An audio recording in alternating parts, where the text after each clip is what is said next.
In 1903, William Henry Furness, an American ethnographer, documented money on the island of Yap that closely parallels the most advanced money of the 21st century, Bitcoin. Furness discovered stone money, but not just any stones, stone discs exceeding 11 feet high, quarried of the finest white limestone. Quality, size, and most importantly, the difficulty of the stone's origin passed through history and determined its value. Native navigators risked their lives traversing hundreds of miles of open ocean on primitive rafts carrying stones weighing thousands of pounds from the limestone-rich island of Palau back to the island of Yap. Once soundly settled on the island, large stones, too burdensome to move, simply remained at rest while the ownership passed between the community on mutual agreement alone.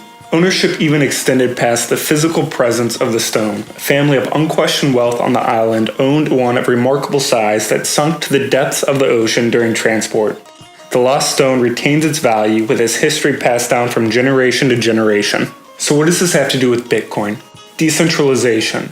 Unlike banks of today, where centralized records are controlled by the few, on Yap and with Bitcoins, records are shared and controlled amongst the community.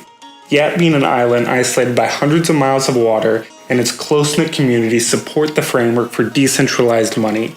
Code and encryption supported for Bitcoin. What the stones on Yap really represent is a transparent, visible ledger of wealth on the island for all to see. When a stone is exchanged, let's say for land, the community recognizes the exchange and everybody updates their memory copy of who owns what stone.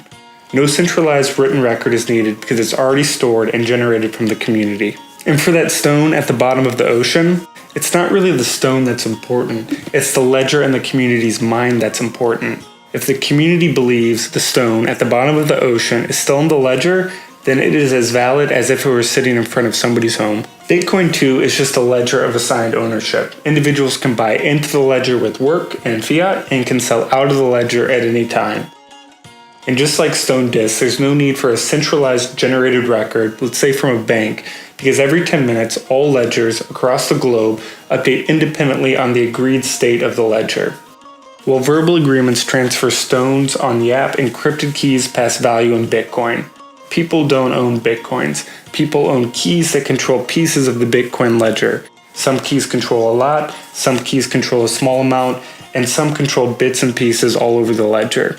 It's impossible to memorize all 160 gigabytes of Bitcoin's history, but through encryption, people can transfer a piece of the ledger from their key to another key, with the community able to confirm and verify the transfer. The difference between the island of Yap and Bitcoin is that stone disk can be used in a small community, but Bitcoin is for the entire world. For the first time in human history, decentralized ledgers can update independently and all reach the same consensus across the globe. This is a very big deal because it's a step from today's centralized institutions and a step towards the decentralized systems of the future.